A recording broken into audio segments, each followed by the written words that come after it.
Hello everyone, I hope everybody's having a fantastic Veterans Day on this beautiful November day. Currently raining outside for me, but that makes it all the more beautiful. Well anyways, I didn't really have anything planned for Veterans Day this year, with like the dumb pandemic going on and me trying to catch up on some of my other projects and everything kind of threw me off a little bit, so I didn't really plan anything. But I did have a little something extra for another video that would fit in pretty well with this one, considering it's related to World War II and a veteran story. So I thought, why not lump them in together, and since Veterans Day falls on a Wednesday, that just works out for me. A while back in August of this year, I got an email from the At the Front shop, which makes World War II reproductions. I get a newsletter every so often. So this one had an interesting story that the owner got from a veteran of the U.S. Army that was in North Africa during World War II. And it starts like this. I was a movie star. Around 2000, I met Sammy Weber, not his real name, at the county fair. He was a brother-in-law of one of our staff, who has since passed away. We were all watching the much anticipated but utterly disappointing Demolition Derby, which lasted about 4 minutes. After chatting about the tactics used by the drivers, he mentioned that he was a World War II vet. I asked what he had done. He had said, I was a movie star. Naturally, I pursued this conversation, wondering where the hell it's going. It was one of the more unique stories I have ever heard about the war. First of all, this guy was just about as country as one can get. Picture Jerry Reed from Smokey and the Bandit and you're 90% of the way there. Also keep in mind that he was from a small rural Kentucky town, grew up on a farm in the 30s with no running water or electricity, and food was scarce at all times. The conditions and circumstances that upset many people today don't even rate mention for him. Sammy had enlisted in the Army after Pearl Harbor and was assigned to the combat engineers. He suspects due to his having listed his occupation as carpenter. He arrived in Tunisia in mid-November 1942, for what he suspects was one of the shortest combat tours of the war. When he reached his unit, clashes with the Germans were expected, but none had yet occurred. He said that within minutes of arrival, he and another private were detailed to guard a road junction. It was already dark, and they were given zero instructions on what to do in case anything happened. They weren't even oriented as to which way the enemy lines and theirs should be. Just sit here until relieved. All he had was his rifle, a few clips, and a sack lunch he'd been handed as they left camp.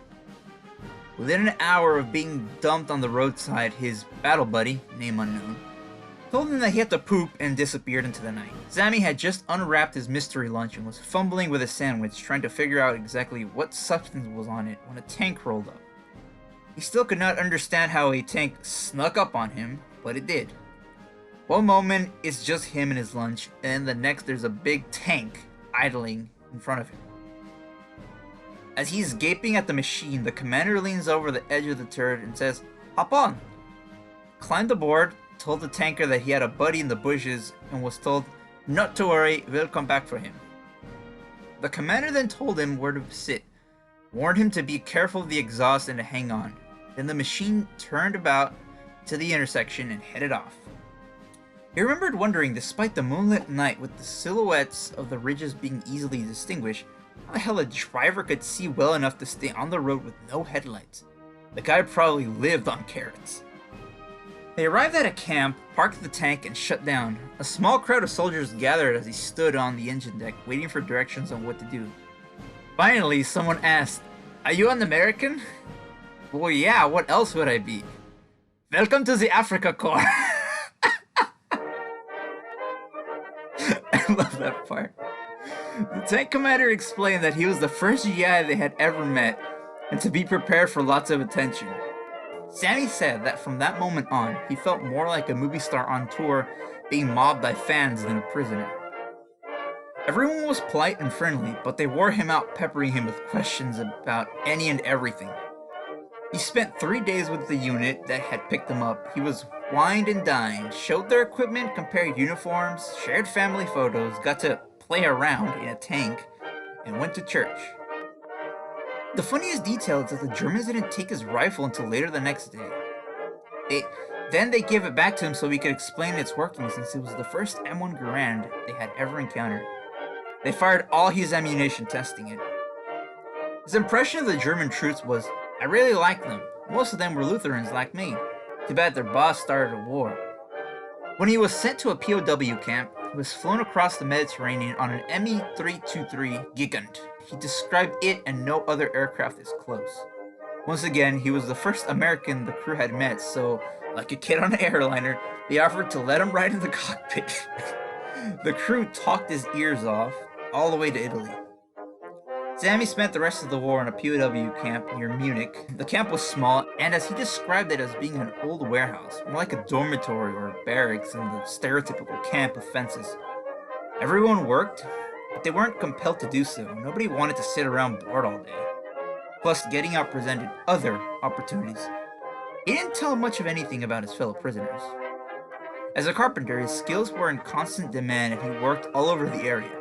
Mostly on civilian projects, occasionally on military ones, plus personal jobs for the staff. The Germans he worked for frequently thanked him with gifts of food, which he always shared with his guard. Most of their guards were old, many lame, who often physically struggled to perform their job. They and the POWs generally got along well, and a few became close friends. He laughed at the bit in Hogan's Heroes where the prisoner holds Schultz's rifle all the time was nothing compared to what they and their guards did. The only traumatic events he experienced were the air raids. Although their immediate vicinity wasn't struck, everyone volunteered to help the rescue teams after nearby areas were bombed. He understood it was war, but what he saw in the aftermath of the airstrikes really pissed him off. He said he could have easily walked away from the camp many times, but where the hell was I gonna go? Plus, I liked the town, had lots of friends, a job, and the Germans treated me well. I was a poor 19-year-old farm kid on a great adventure. All in all, I guess, I was pretty content and lucky. It may sound silly now, but that's how I felt. In 1945, Sammy came home, got married, had a pack of kids, took over the family farm, and ran a small wood shop in his hometown. He passed away about 4 years ago. Never went back to Europe. Oh, I love that story. It's so great. Welcome to the Afrika Corps. So that was it. That was pretty short and sweet. Yeah, because I had nothing big planned. This is just, I like war stories. I like listening to war stories from different vets from different armies. It's just an interesting. It gives you an interesting perspective that you don't really see in history books or documentaries and all that. Personal accounts tend to be more, personal and to an extent, I guess, more accurate because it was them that were there. So yeah, it's great. Because we're kind of losing our vets, not that many left, so it's good to have as many stories as we can to pass on to later generations. But that was it, yeah. So, if you're interested in really good World War II reproductions, go check out At the Front Shop. I'll leave a link in the description. It's really high quality reproductions. They are a little expensive, but they are worth the price because they're really good. I've shopped for them a few times and they did not disappoint. The customer service is also really good. It helped me resolve a few things. So yeah, if you're interested, down in the description, go check it out. I'm not sponsored by At the Front, but I just gave them a shout out because I like it. I like them. They're good people. So yeah, that'll be it for this Veterans Day. I hope everyone is well. Go out there and thank a veteran. That's what you do. So for now, thank you for watching. You're all fantastic. And I'll see you next episode.